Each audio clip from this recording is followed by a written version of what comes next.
pretty transparent up here. You know, I try to let y'all know I'm the same or worse than anybody. But letting go and letting God, as Abraham shows us, that doesn't mean just sitting there and waiting for this miracle to pop open in front of your eyes so that you can go, oh, okay, now I'll move forward. It's not the way it works. God tells you to do something, and then he'll do something, right? Trust, right? Obedience, blessing. Now, the blessing that God gives may not look like what you're thinking. Okay, so let's just get over that, right? This prosperity gospel is baloney, right? You may not be rich. You'll be rich a certain way, right? But you may not get your reward here. You may not. Moses didn't get to go into the promised land, did he? No, he didn't. He got to watch them go in, right? But then where did he end up? Heaven. There was his reward. He got to be there. Did you have some? And you did get to see it when you came back from the Mount of Transfiguration. Right. You got to see some really cool stuff up there. So, what we have to really get the grasp of also is that God defines greatness for us, right? But it's also, in our part of it, is don't stop there. Keep moving forward. Right? That's right. There's a movie that uses that tagline a lot. Keep moving forward. It's cute, but it's a cartoon. Anyway, we won't talk about that here.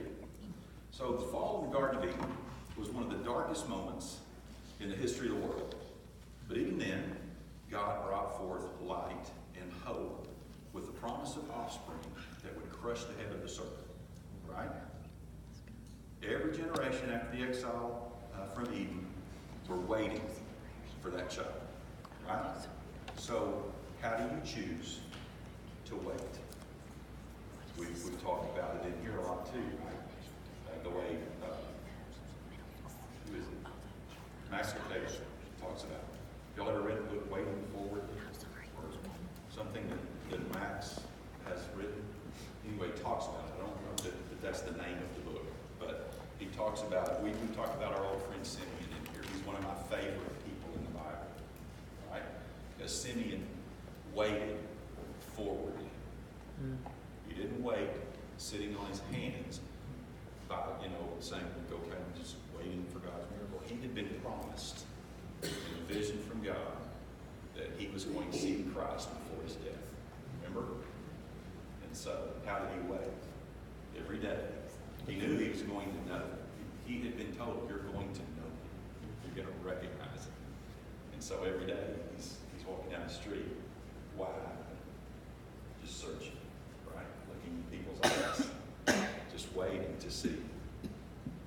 It's him, right? He's been promised. He's going to see the cross. So he's waiting forward. He's not waiting for God to do something. He's doing what he already knows to do, right? And that's how he waits. Now, is he triggering God's blessing? God promises it in here. You're not triggering anything. You're doing what he says to do. You're being obedient. You're waiting forwardly. That's what Abram is doing. Okay? Abram I love his obedience. It's incredible to watch Abram. Let's go ahead and get into the scripture here. Somebody read, we're in 12. Somebody read loud enough, 1 through 4 for me. Now the Lord said to Abram, go forth from your country and from your relatives and from your father's house to the land which I will show you. And I will make you a great nation, and I will bless you, and make your name great, so that you shall be a blessing. And I will bless those who bless you, and the one who curses you, I will curse. And in you all the families of the earth shall be blessed. So Abram went forth as the Lord had spoken to him, and Lot went with him. Now Abram was 75 years old when he departed from Haran. Okay. Excuse me. 75 years old. Okay. So, this is called I'm not good at saying Abrahamic covenant. Okay. Abrahamic I had to slow it down because I speak Texan. So Abrahamic covenant. Now this is God's everlasting covenant that God made with man, who many believe was a worshiper of pagan gods before this. Okay, so before God got a hold of him, he was a worshiper of pagan gods. That's what many believe. So look at what God, first of all, there's a big trust factor here for Abraham, or Abram at the time. Okay? But what was God asking him to leave? Everything he did. Say it again louder. Land, relatives, and father's house. Your country, your kindred, and your father's house. I want you to leave. Leave them. Now listen, things are different for us nowadays, right? Our kindred is what? Scattered to the four winds, right? Most of our kindred, if some of us are blessed that most of your kindred are close, but some of our kindred, serving in the service, different things, they're scattered. We have a cool way of staying close to it nowadays, though, right? Yeah. At least we have social media. We have cell phones. You can actually see their faces now, which 20 years ago, man, you couldn't see them, right? Gosh, my mother has boxes of letters from my father when he was in Berlin. You know, that my mother was 16 when they got married. And like a week later, Dad leaves for Berlin for almost 2 years. Okay? So he wrote a letter to her almost every day. He wrote a letter. Now, if you guys don't know what that is, it's a piece of paper. And to his mother, he wrote letters to her. And they're so sweet. And just, golly, just to read those letters. Wow. You know, so he wrote letters. So that was a great way to stay connected. But she couldn't see his face, right? Unless he mailed her a photo of himself standing next to Russian soldiers, and he wasn't supposed to do that. You know, to get the Russian soldiers in the picture in Berlin at the time, that was not the right thing. 1952 or 3, that wasn't the right thing to do. So, but at least now, we can stay a little bit more connected. But at the time, you think about this. When God was telling him, I want you to leave your family, I want you to leave your country, and everything you've ever known, I want you to leave it behind, and I want you to go. That's a pretty big command. Man, that's different than now. And you guys are thinking in your hearts and your minds, you're thinking, it's still hard. Yeah, absolutely. It's hard for me that Zachary's in Fort Worth. Okay? I miss him every day. I love it when we're around him. Russell and Terrell, I like to be there. Right? So, but at least there are ways now that we can stay a little bit more connected. You think about what this was like for Abram, for God to say, I want you to leave all of this. Your whole support system, leave it. So you're Abram. God tells you that. What are you thinking? God, are you sure that you want me to do this? I just don't have it in my giftedness. That doesn't feel right for me. I'm not this kind of person. You know, mission trips, I'd rather just give them money. Can I just give money? I'll give them a cow. Let me give them a cow. Right? Am I alone in that? I'm a wretch, man. You won't go. God, let me pray about it. And delay. So, you know, God called on Abraham to take a step of faith. If you do these things, I want you to leave your security, leave your country, leave your kindred, leave your father's house. Then I will do what? I'm going to make you a great nation. I'm going to make your name great. And I'm going to bless you, and I'm going to make you a blessing to the world. If you'll do this, then I'll do this. Right? Wow. Because within you all the families of the world. Right. Absolutely. Yeah. And we'll talk about this too, but how long did he have to wait to get an answer to one of the blessings. Even 99, right? 75, 99, do the math, right? Long time. I understood the Abrahamic covenant to be unconditional.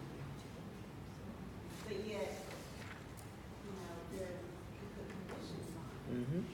Listen, God knows what God knows, and it doesn't matter what we think.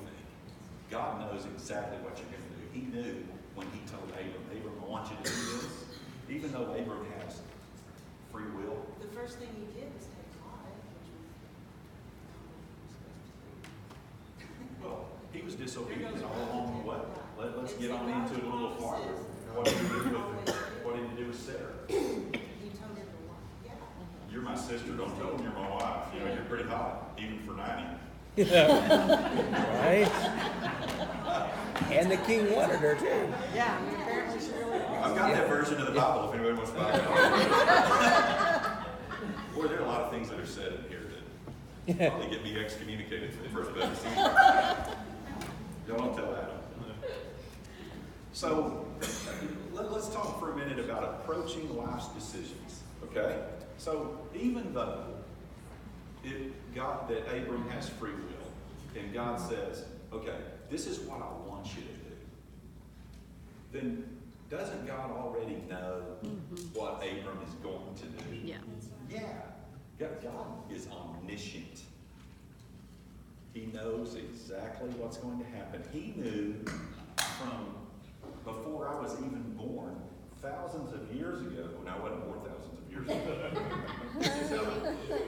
Okay, so he knew all these years ago, thousands of years ago, how many hairs were going to be on my head. He doesn't have to count his eyes, he used to. Okay, he knew that I was going to be born, what my name was going to be, and he was going to know every step I was going to take. He knew that Abram was going to be the next step toward completing the covenant and crushing the serpent's head. He knew that. This was him establishing those steps. He knew humanity was going to fail, and that ultimately he was going to have to send his son to do what we were not going to be able to do. Okay, God knew that all along. Thank So, goodness his promises aren't contingent upon our right. obedience. Exactly. He's not controlling God. He's following in obedience to God. That's what he's doing. God is the one that's establishing Abram's steps. Abram's just doing as he's told. And thank goodness that if Abram didn't, what would he do? Move on, do it with somebody else. Just the Bible would read differently. Okay? But he didn't have to do that. Abram took the steps he was told because God knew he was going to in the first place. That's why he chose it. That's why his name's in the book. You don't have to explain it any further, I don't think. You know, it's faith. It's difficult to explain faith, but you don't have to get scientific about it. He told me to do it, I did it, and this is what happened. Right? Why? I don't know. He told me to do it. He's God, I'm not. That's why I did it. Right? Just faith. It's not always easy to explain, but you don't have to explain it. That's your relationship with God. That's Abraham's relationship with God. That's how he did things with God. But it's so how do you approach life's decisions? Do you approach them? Do you think that we approach most of the decisions that we make with godly perspective? No. I'm going to answer for me. No. No, I don't always approach life's decisions with a godly perspective. I don't always think immediately when God... Do you think that right now, as a Christian, God is telling you to do something? Do this. Yes, he is. Audibly? Maybe not. He can if he wants to. He can talk out of a burning bush if he chooses to. But how does he now, most of the time, choose to speak to us? His word. Through his word.